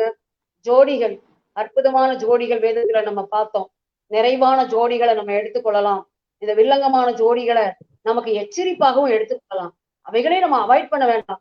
ஏன்னா வேதத்துல எழுதி வைத்திருக்கிறார் பரிசுத்த ஆவியானவர்னா அதுக்கு நிச்சயமா ஒரு காரணம் இருக்கும். அதுல இருந்து நம்ம கத்துக்கிறதுக்கு ஒரு பாடம் இருக்கும்.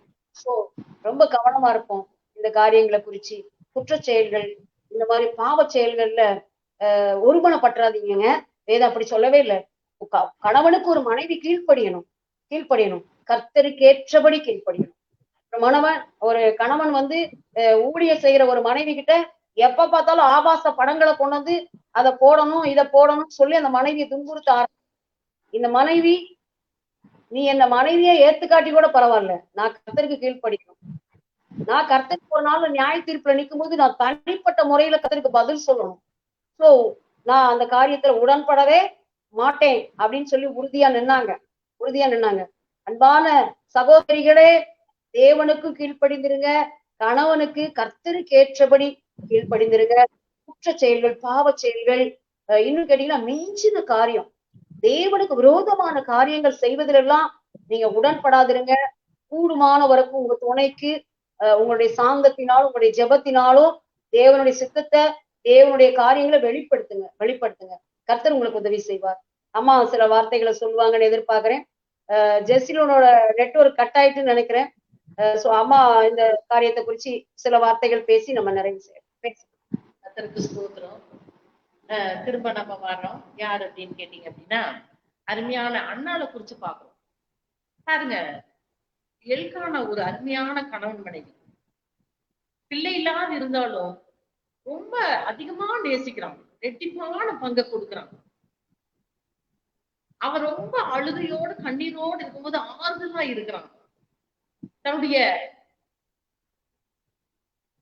தக்காளத்தை அவளை துன்பப்படுத்தும் போதும் அதுக்கு ஆறுதலா இருக்கிறான்.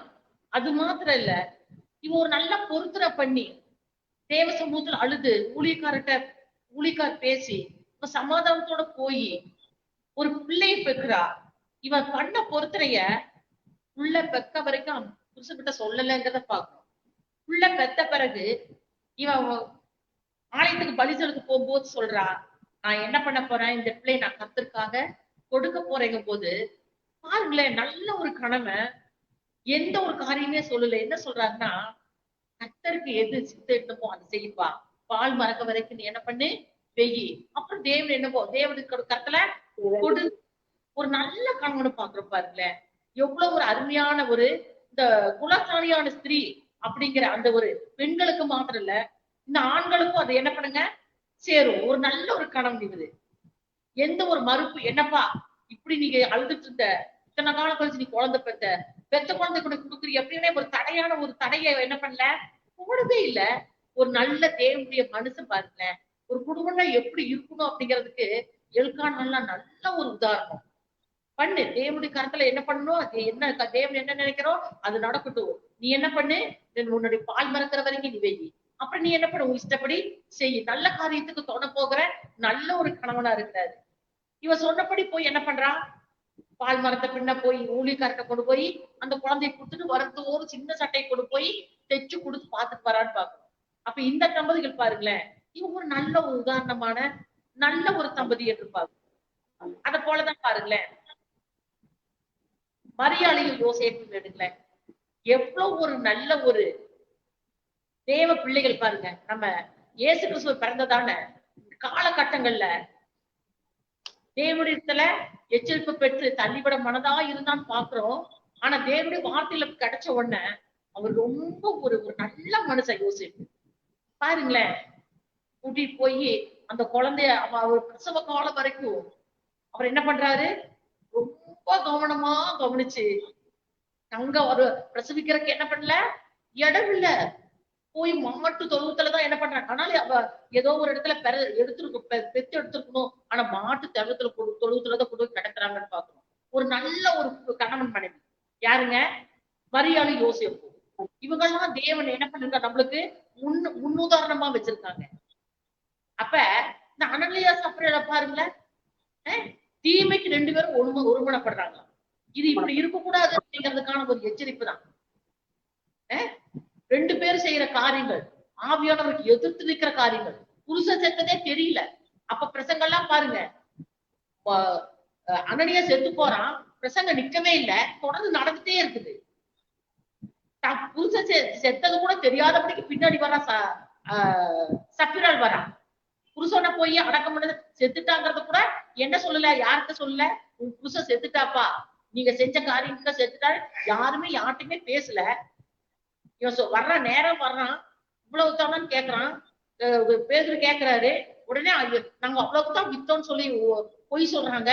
உடனே தேவனுடைய எச்சரிப்பு பெற்று உடனே அவன் செத்து போறான். அத மனைவிட்டு கூட சொல்லல. உடனே அவனை என்ன பண்றாங்க, கொண்டு போயிடுறாங்க. செத்தது தெரியாமையே சப்பிரால் வர்றா. அவகிட்டையும் கேட்கறாங்க, அவ அதே பதில சொல்றா, நீங்க 2 பேரும் புருஷனோட கால் என்ன பண்ண புதைக்கு போனவங்க கால் வரும்போது ஹாஸ்பிட்டல் வரும்போது நீயும் செத்து போயிருன்னு சொல்றாங்க. அவங்களும் செத்து போறாங்க. அப்ப பாருங்களேன், எந்த காரியத்துக்கு தோண போகக்கூடாது. கண்டிப்பா என்ன பண்ணிருக்கணும், 2 பேரும் தேவ பயத்தோடு இத்தனை காரியங்களை பேசும்போது என்ன பண்ணிருக்கணும், இந்த காரியங்கள் இருந்து அவங்க விலகி இருக்கணும். ஆனா அவங்கள ஆண்டவர் என்ன பண்றாரு, அவங்க ஊழிக்கார வார்த்தையை கேட்ட உடனேயுமே அவங்க புருஷ சாங்க 2வது இவங்க சாங்குறாங்க. அப்ப நல்ல தம்பதிகளுக்கும் ஆண்டவர் என்ன பண்ணிருக்கிறாரு, நம்மளுக்கு முன்னுதாரணமா வச்சிருக்காரு. இப்படியான ஒரு நெகட்டிவான தம்பதிகளும் கர்த்தர் என்ன பண்ணியிருக்காரு, முன்னுதாரணமா வச்சிருக்காரு. இன்னொருத்தரை பாக்குறோம் நம்ம. யாருன்னு பாத்தீங்க அப்படின்னா, நம்ம ஈசாக்கும் ரெபேக்காலும் ஒரு பெண்மணி பாருங்க. சகோதரி முன்ன கூடி சொன்னாங்க அந்த வார்த்தைய பாருங்க. நல்ல ஒரு வயதான காலத்திலையும் அவர்கள் வந்து என்ன பண்ணாங்களாமா, கூடி விளையாண்டுட்டு இருந்தாங்க. இத பார்த்த ராஜா பயம். இவங்க என்ன பண்றாங்க, உங்க அப்பா சொன்ன மாதிரியே இவரு என்ன பண்றாரு, இவ என் தங்கச்சி தாங்கிறாரு. யாருங்க? அப்ப வயதானாலும் இவங்க என்ன பண்றாங்க, உண்மையா கணவனும் மனைவியுமா நல்ல ஒரு தேவ பிள்ளைகளா இருக்காங்க. இவங்க ஒரு நல்ல ஒரு முன்னுதாரணம். அப்ப ஆண்டவர் எதையுமே என்று சொல்லும் போல சகோதரி கீதா சகோதரி சொன்ன மாதிரி எதையுமே என்ன பண்ணல ஆண்டவர் 19 சங்கீதம் 19 சொல்ற ஆண்டவர் கர்த்தருடைய வேதம் குறைபற்றது. எதையுமே ஆண்டவர் ஒழிச்சு மறைச்சு வைக்கவே இல்லை. நாம எப்படி வாழணும் அப்படிங்கறதையும் ஆண்டவர் எழுதி வச்சிருக்கிறாரு. யாரை பார்த்து எப்படி வாழக்கூடாதுங்கிறது மறைக்கவே இல்லை, அதை அப்படியே எழுதி வச்சிருக்கிறாரு. அப்ப தேவனாகிய கர்த்தருடைய சமூகத்துல தேவனாகிய கர்த்தர் இந்த நாளில ஆதாம் தொடங்கி நம்ம கடைசியா இருக்கிற நாம இயேசு கிறிஸ்து மனவாட்டியாக போகிற நம்ம வரைக்கும் எப்படி இருக்கணும், இயேசு கிறிஸ்துக்கு மனவாட்டியாகிய நாமளும் கடைசி வரைக்கும் எப்படி இருக்கணும் அப்படிங்கிறதுக்காக தேவன் என்ன பண்ணிருக்காரு, எல்லா காரியங்களும் கர்த்தர் என்ன பண்ணிக்கிறாரு, நம்மளுக்கு முன்னிறுத்தி வச்சிருக்கிறாரு. எதுலையுமே அவர் என்ன பண்ணல, அவர் மறைக்கல. எல்லாவற்றையும் எப்படி இருக்கணும். லோத்தின் மனைவி அவ தேவனுடைய வார்த்தைய தூதர்களுடைய வார்த்தையை கேட்டு அவர் எச்சரிக்கையில்லாதபடிக்கு நிர்விசாரமா திரும்பி பார்த்த போது அவர் அடிச்சே போட்டார். அதை மறைச்சு வைக்கல. எப்படி இருக்கக்கூடாதுங்கிறதுக்கு மத்தேயு உதாரணம் எடுத்து காட்டிட்டார். எப்படி இருக்கணுங்கிறதுக்காக நல்ல தம்பதிகளை கர்த்தர் என்ன பண்ணியிருக்கிறாரு, வைத்திருக்கிறார். கர்த்தருடைய பரிசுத்தம். ஆமென், ஆமென். நன்றி. இவ்வளவு நேரம் சில காரியங்களை நம்ம அருமையா பேசணும். நிச்சயமா விரும்பத்தக்க ஜோடிகளும் இருந்தாங்க வேதாகத்துல. அடுத்து வில்லங்கமான ஜோடிகள் இருந்தாங்க. வில்லங்கமான ஜோடிகள் இருந்து சில காரியங்களை நம்ம எது செய்யக்கூடாதுங்கிறத கத்துக்கிட்டோம். அதே நேரத்துல விருப்பமான ஜோடிகள் மூலமா நம்ம என்னென்ன காரியங்களை இன்னும் நிறைவா இருக்கணும் அப்படிங்கிறதையும் அவங்க மூலமா நம்ம நிறைய விஷயங்களை தெரிந்து கொண்டோம். கர்த்தர் இதன்படி ஒவ்வொரு சகோதர சகோதரிகளையும் ஆசீர்வதிப்பாராக. அன்பால் இதை பார்க்கிற நபர்கள் கண்டிப்பா இந்த நிகழ்ச்சி எடுத்து ஷேர் பண்ணுங்க. உங்களுடைய நண்பர்களுக்கு இந்த நிகழ்ச்சிகளை ஷேர் பண்ணுங்க, இந்த வீடியோ ஷேர் பண்ணுங்க. நிச்சயமா உங்களுக்கு பிரயோஜனமா இருந்தா எங்களுக்கு கமெண்ட்ஸ்ல வந்து அடுத்த நிகழ்ச்சிகள்ல நீங்க போடுங்க, ஆதரவு கொடுங்க. ஒரு சின்ன ஜெபம் பண்ணி இந்த நிகழ்ச்சியை நிறைவு செய்ய போறோம். ஜெபிக்கலாம். அன்பின் பரலோக தகப்பனே, உமக்கு நன்றி அப்பா. இந்த ஆசீர்வதிக்கப்பட்டதான மாலை நேரத்துக்காக உமக்கு நன்றி செலுத்துகிறோம் அப்பா. இசப்பா, இந்த வேளையிலும் கூட கர்த்தாவே வேதாகமத்திலிருந்து ஜோடிகள் மூலமாக நாங்கள் சில பாடங்களை நல்லவைகளையும் ஆண்டவரே நாங்கள் எப்படி நடக்கக்கூடாது என்ற காரியங்களையும் தெரிந்து கொள்ள தேவ ஆவியானவர் எங்களோடு கூட பேசுனீங்கப்பா. நன்றி நன்றி பரிசுத்த ஆவியானவரே. ஒளிவு மறைவில்லாத இந்த வேதத்துல எங்களுக்கென்று தெரிந்து கொள்ள வேண்டிய எத்தனையோ காரியங்களை நீங்க எழுதி வைக்கிறீங்க. அதுக்காக மக்கள் நன்றி அப்பா, நன்றி அப்பா. பார்க்கிற ஒவ்வொருவர்களும் ஒவ்வொரு மக்களும் ஆண்டவரே விருப்பமான ஜோடிகளாக வேதாகமத்தில இருந்த அந்த விரும்பத்தக்க ஜோடிகளாகவே வாழ நீங்க கிருபை தாங்க. வில்லங்கமான ஜோடிகளிலிருந்து என்னென்ன விஷயங்கள் நம்ம கிட்ட இருக்கக்கூடாதுன்னு தூக்கி எறிய வேண்டிய காரியங்களையும் எரிந்து போட்டு தேவ நாமத்துக்கு ஆண்டவரே கீழ்ப்படிய கிருபை செய்யுங்கப்பா. ஆண்டவரே பரிசுத்த ஆவியானவருக்கு விரோதமான காரியங்கள், பாவ செயல்கள், குற்ற செயல்கள், மீறுதல்கள் எந்த ஒரு நபரும் ஆண்டவரே தங்கள் கணவரோடோ தங்கள் துணையோடோ ஒருமனப்பட்டு விடாதபடிக்கு தேவனுடைய சாபத்தையும் கோபாக்கினையும் தங்கள் குடும்பத்துக்குள்ளே குவித்துக் கொள்ளாதபடிக்கு தேவ ஆவியானவர் எச்சரிக்கும்படி ஜெபிக்கிறோம். ஆசீர்வதிங்க இந்த நிகழ்ச்சியை, ஆசீர்வதிங்க. அருமை சகோதரிகள், எங்களோடு இணைந்த அன்பு தேவ பிள்ளைகள் இதற்கென்று நேரம் எடுத்து வந்து இந்த காரியத்திலே பரிசுத்த ஆவியானவருடைய துணையோடு பேசின இந்த பிள்ளைகளையும் ஆசீர்வதிங்க. எங்களுடைய சகோதரன் அவர்களையும் ஆசீர்வதிங்க. இந்த நிகழ்ச்சிகளை பார்த்து கொண்டிருக்கிற நேயர்கள் ஆசீர்வதிங்க. அடுத்து வரப்போகிற அருமையான நிகழ்ச்சிக்காக நன்றி செலுத்துகிறோம். அதையும் கூட ஆசீர்வதிங்கப்பா, பலப்படுத்துங்க, காத்து கொடுங்க. மீண்டும் அடுத்து ஒரு நிகழ்ச்சியில நாங்கள் சந்திக்கும் வரை இப்படி கிருபையும் பிரசனமும் விலகாதிருப்பதாக இயேசப்பா நாமத்துல ஜெபிக்கிறேன் பிதாவே. ஆமென். நன்றி, நன்றிமா. தேங்க்யூ.